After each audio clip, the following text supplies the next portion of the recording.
It's springtime in the Midwest. The roads have thawed out, and long-distance travel is no longer a crapshoot. Everything is in bloom, including my allergies. I'm heading east from Iowa to Grand Rapids, Michigan for the 14th annual Great Lakes International Cider and Perry Competition. Over 1,200 commercial ciders were entered into the 2019 competition from cider makers throughout the world, and I volunteered to help move these ciders from bottles and cans to judges' tables as a steward. I've driven past Michigan a number of times through extreme northern Indiana and Ohio, but I'd never made the trip a couple of miles further north until 2019. After connecting with GLINTCAP organizers at CiderCon 2019 in Chicago a few weeks earlier, I had volunteered to help steward during both days of the competition. What better way to learn about the ins and outs of the cider industry than to observe the best palates in action tasting some of the best cider in the world? My name is Jay Cooper, and I'm the CEO and founder of Cider Finder, an app designed to bring cider makers and enthusiasts a little bit closer. I'm on a journey around the United States to meet cider makers, visit cideries, find fans of hard cider, and learn as much as I can about one of the strongest segments of the alcohol industry in this country. Come along with me on my travels from coast to coast as I attend the biggest events in hard cider in America to learn as much as I can about the industry and all of the steps between fruit on tree and liquid in bottle. There's a lot more going on behind the curtain than you realize. I'm on a quest to learn everything I possibly can and become the Cider Finder.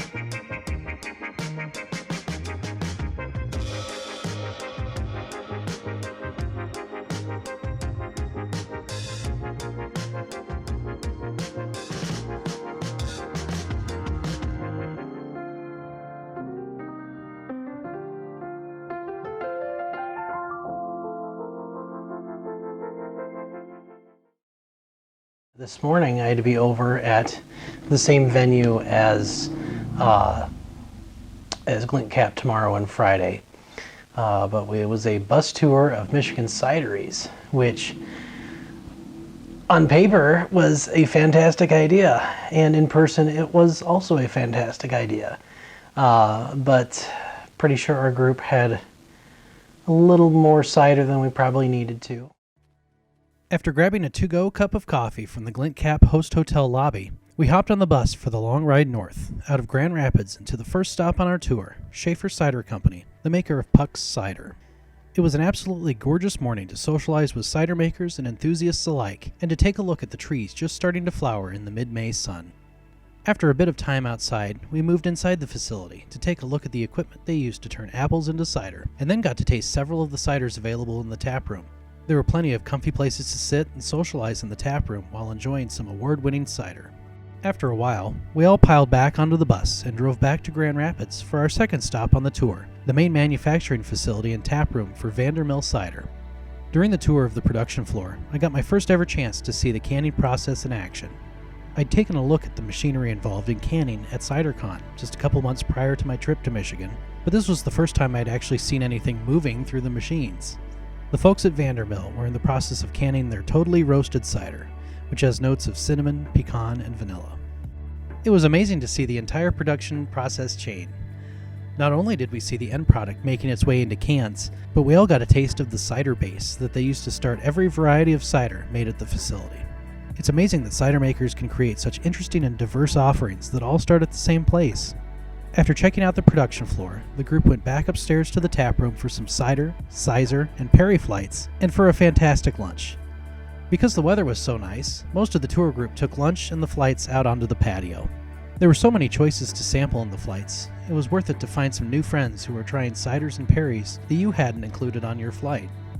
We stayed in Grand Rapids for the third stop on the tour, People's Cider Company. It's a tiny, hole-in-the-wall kind of place located along one of the main roads in town. Our bus had to park nearly a block over, but we soon found out that it was well worth the walk. People's Cider focuses heavily on barrel-aged ciders, which differed from the more modern offerings our group had been sampling at the earlier stops. With the exception of the week in Chicago at CiderCon, my cider experience had almost exclusively consisted of modern, canned ciders that I could find easily near home. I quickly found out that I really liked barrel-aged ciders, and I knew that I needed to come back to People's Cider later in the week to enjoy more of their offerings. After having a good time at People's Cider, we were all herded back to the bus for the drive west of Grand Rapids to Farmhouse Cider Company, located in the woods off a gravel road roughly halfway between Grand Rapids and Lake Michigan. As the roads kept getting smaller, I wondered what was in store for our group, especially when we turned onto the property and the driveway was barely wide enough for our tour bus. I was very impressed by the setting of the production facility and taproom building, and by the tiny little bottles they used to serve the cider samples. Farmhouse Cider takes its name from the old farmhouse located on the property. I talked with the owner of Farmhouse Cider about the house. He hopes to utilize it at some point as the cider company grows and he has more money to rehabilitate the structure, perhaps using the kitchen to serve food and renting out the rooms on Airbnb for overnight guests. Who wouldn't want to stay within stumbling distance of such fantastic cider in an amazing setting? By the time that the tour group was peeled away from Farmhouse Cider, we were all in an amazing mood, swaying back and forth just a little more than usual. Many on the tour had picked up some merchandise from the different stops along the way, and a couple of the cider makers had brought some of their handiwork onto the bus for the rest of us to take and enjoy at a later date. I ended up wandering off with a couple of varieties from Vandermill that were free for the taking. A couple of the people who were sitting near me had purchased growlers of cider from People's Cider Company, and a couple of others had bought 6-packs from Farmhouse before we left that stop. After a greasy dinner and drinking a bunch of water, I attended the judges' training session. The session was optional for stewards, but I wanted to see what the judges were going to be doing during the competition. Stewards don't receive any special training, just some quick instructions the first morning of the competition. During the judges' training, we got to do some practice judging on a handful of ciders donated by local cider makers. The goal was to come to a consensus among the 3 people sitting at each table. I actually didn't do too badly and got better as I went along. For my first time attending GLINTCAP, however, I think I made the right choice to steward rather than judge. We started bright and early the following morning. 4 rounds on day 1 of the competition, each round serving a different table of judges, a different style of cider. So the first day of GLINTCAP is behind me. It was a lot of fun seeing how the entire process worked with getting the drinks in a certain order to the judges, what the judges preferred the order was, and that sort of thing, and just to see the just massive quantities of entries. I think they said we had over 1,500 entries in the competition this year, which is by far the most they've ever had at GLINTCAP. So it was a lot of work. It was a lot of running around. Each of the rounds had between 10 and 12 ciders in their flight, and they're all numbered.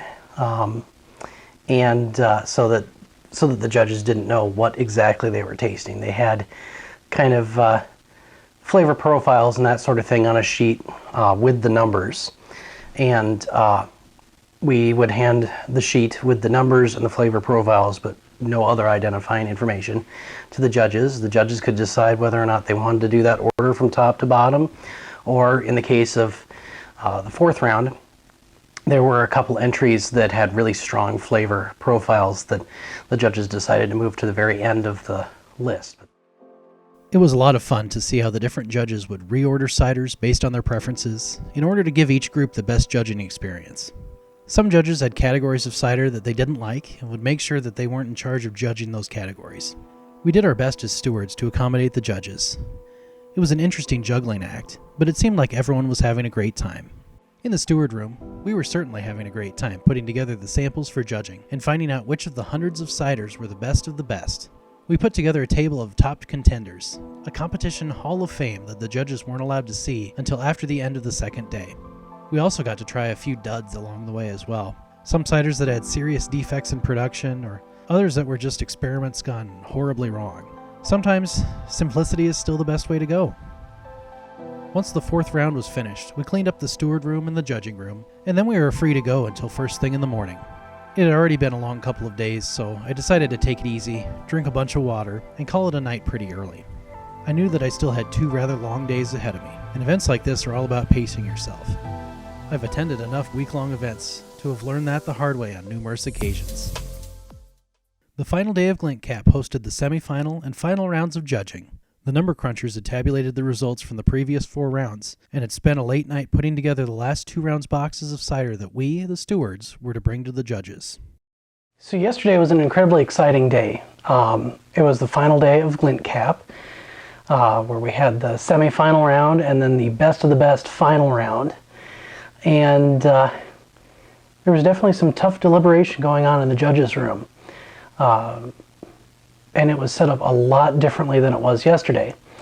So During day one of GLINTCAP, during the first 4 rounds, we basically just took one cider out at a time. So the judges, whatever category they were doing, they would have a box of 9 to 12 ciders, all of the same category, and we would bring them out one at a time about every 4 minutes. So the pace was relatively slow and comfortable. We mixed it up a little bit on day 2 for the final 2 rounds. The rounds both involved us taking every single cider of that category out at the exact same time. So judges had either 2 or 3 people sitting at a table for a category, and each category had 9 to as many as 15 entries for one table. So it was a little chaotic. Luckily there were enough stewards that if we had to, there was the one box that had 15 in it, and that steward actually had a secondary steward helping bring things out as quickly as possible. So that table ended up with 45 different glasses of cider sitting there on the table all together. So it was a chaotic rush, the first 5 to 10 minutes getting everything out there for both of the rounds, and then we waited. There was a lot more waiting and no sampling, just in case the judges needed any repours of any of the drinks. Some cider makers sent way too many bottles, and some barely sent enough to make it through all the rounds. We still kept track of the best so that we could share the cream of the crop with the judges that afternoon. After the final round finished and the last judge submitted the final judging form, we were able to open the steward room to the judges so they could see which ciders they had picked to win gold medals. By the end of the competition, there were roughly 100 ciders out of over 1,000 that had been submitted to the competition, which sat on the winner's table. There were a few I'd not had a chance to try, so I sampled a few. We took the contents of the winner's table out onto the patio overlooking the Grand River, and, along with a few dessert ciders which seemed to magically appear out of thin air, we celebrated 2 long days of hard work well done. We wouldn't know the official top scores until the awards ceremony later in the evening, but any and all of the ciders receiving gold medals from GLINTCAP deserve recognition. I got one of the tickets for the awards dinner in the evening, where they announced the winners in each category, but I had more fun hanging out with some of the judges at People's Cider Company after the awards dinner ended. You never know what to expect the first year after you attend an event like GLINTCAP, so I usually try to get into all the extra events. In future years, I'll just wait for the results to be posted online, just like everyone else. I really don't need the information a couple of hours early. My final full day in Grand Rapids was for the Great Lakes Cider Festival, which takes place in a large park in the middle of downtown, near a number of restaurants and bars. The festival was one of the highlights of the trip to Michigan.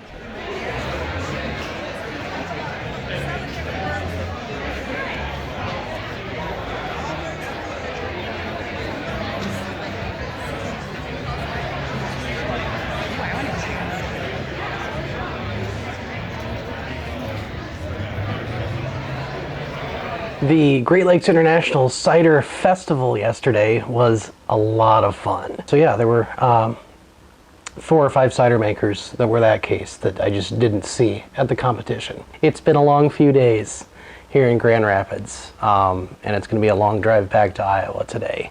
But it was worth it. It was a lot of fun, and I'm actually hoping to steward again next year if they need stewards, which I'm sure they will.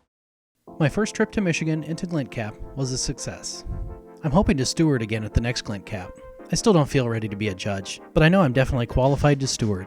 Plus, it's more fun to bring the drinks and not get hassled by cider makers if their entries don't do as well as they think they should. My next adventure, like GLINTCAP, was also inspired by a connection from CiderCon 2019. In my next installment, I'll be in the mountains of western Massachusetts at Franklin County Cider Days.